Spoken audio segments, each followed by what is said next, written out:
Here's fur. Everybody wears really nice jackets that are made out of stuff like this, stuff like that. Yeah, and stuff like this, like cotton, like wool, like plastic. But back in when Mr. Ermatinger was here, they were made using furs.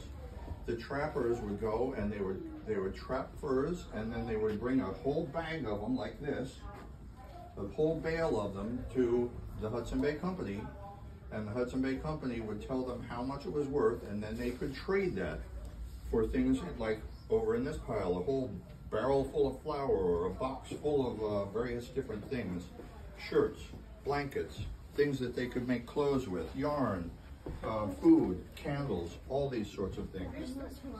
So a trapper that came up the Columbia to the Hudson Bay Company with a whole canoe full of these furs, they would buy them all, they would trade them away for whatever it was that the person wanted, and then that one canoe might be worth as much as $100,000 in current money.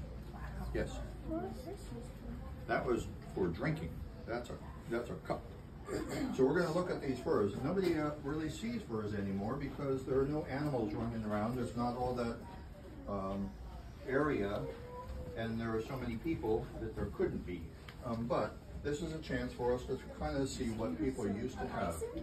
Yeah, that's a bison or a buffalo. See how kind of wiry and rough his fur is? Yeah.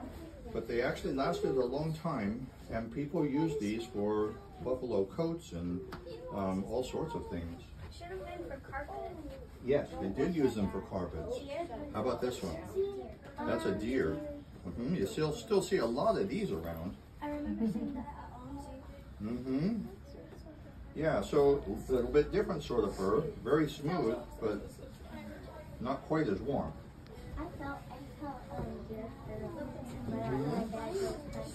How about this one? What's that? No. No. This is a rabbit. That's a rabbit. It's actually based on It's a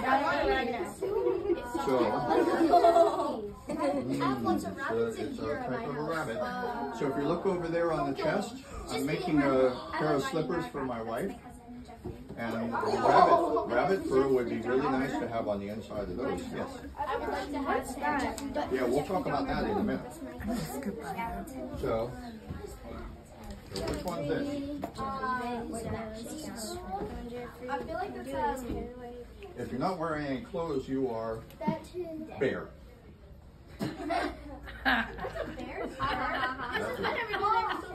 Oh yeah, I felt bear. I have a bear carpet in my house. You do? Yeah, you don't see very many of them, but they used to be really, really popular. Okay, one more. One more. What do you think that is? Bullwinkle the Moose.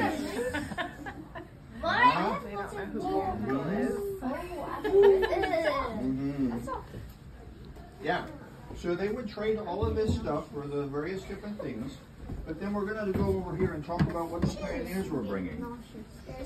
All these guys were walking across the Oregon Trail for 2,000 miles. So here are the shoes that they would be wearing. These are leather shoes. See, they're sewn on the bottom. And they've got a metal horseshoe on the bottom so that the heel won't wear down. So these are almost new. I've only worn these for a couple of years. So they're pretty tough. They're made out of leather, cowhide. Here's the pair of shoes that they replaced. I probably walked a couple thousand miles, which is how long the pioneers would have walked in one trip from Missouri to Oregon. So my shoes, if I'd been doing that, this is what they would probably look like if I was lucky. So you can see they're pretty worn out. Wore a hole right through the toe and right through the side on this one. And I lost the horseshoe on the bottom. So you can see the heel got all worn down, and this one's about ready to fall apart. Well, that one's still staying. Yeah, this one's okay, but I'd be walking along like this. And so lots of times there was no shoe stores on the road, so you'd see these wrapped with pieces of leather or string or whatever that try to keep them together. So what do you think that is? Wheat maker. A what? A wheat maker. Wheat maker. Like flour. Hmm? A flour maker. He would make flour from it? No, you would fill it full of milk and go up and down, up and down, up and down, and make butter. Butter, yep. It's called a butter churn. Yep. I've never seen this. Well, So this big tin thing kind of looks like a giant hat or something. That is your dishwasher. That's your bathtub. That's your clothes washer. And this is where the water comes from. When your wagon stops by the side of the river, first thing you're going to do is you're going to go get some water and start to cook it so it's nice and clean. And then that would be where you would take a bath. That's where you wash This the is dishes. what brooms used to look like. And this little chest right here is full of stuff that the pioneers would have I carried. didn't know they had toothbrushes back then. Yes, they did have toothbrushes. They're often wooden toothbrushes or made out of bone, and with a boar's whiskers, a pig's whiskers. They're really, really stiff, so they make really nice toothbrush bristles. There's cards. There's a book there that you can pick up if you want. It has children's stories in it. That's what a broonie saw like. You want to take a look at it? Careful, it's kind of fragile, but some of the stories might be things that you read when you were a kid. And this is what kids would have been learning to read in back during that period. So there's a lunchbox in here, and a coffee pot, and playing cards.